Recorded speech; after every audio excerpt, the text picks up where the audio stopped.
미국과 중국 간의 고율 관세 부과가 맞부딪히는 무역 전쟁이 본격화되면 주된 피해자는 한국 등 아시아의 수출국이 될 것이라는 우려가 나옵니다. 무역 보복의 악순환이 장기화될 경우 전반적인 무역 위축에 따른 소비자의 피해는 물론 교역 구조 변화에 따른 경기의 불확실성도 커질 수 있습니다. 김중배 기자입니다. 미중 간 무역 전쟁이 현실화하면서 이를 바라보는 세계의 시선은 물론 실제 양국 관계자들의 우려도 커지고 있습니다. 양패의 구상, 모두가 패자가 되고 부상을 피할 수 없다는 뜻입니다. 차닝린 홍콩 침례대 교수는 본격적 무역 전쟁은 장기적으로 각 교육국들의 경제 전반에 이 같은 악영향을 미칠 것이라 우려했습니다.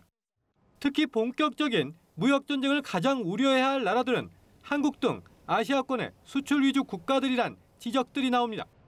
중국이 그간 한국과 대만, 베트남, 말레이시아 등으로부터 기계와 통신 부품, 소재 등 중간재를 들여와 완성품으로 만든 뒤 미국으로 수출해온 만큼 이 같은 교역 구조가 타격을 입게 되리란 겁니다. 경제 호황을 구가해온 일본 또한 타격이 불가피해 보입니다. 내부적으로는 무역전쟁 본격화 시 국내 총생산이 1.4% 감소할 것이란 전망이 나왔고 일각에선 엔고 심화로 인해 마이너스 성장으로 치달으리란 우려도 표면화했습니다.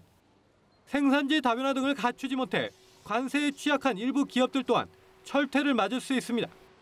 당장 무역전쟁 중심에 오른 자동차의 경우 미국의 전기차 업체 테슬라는 50%에 이르는 최악의 관세 폭탄을 맞으리란 우려가 나왔습니다.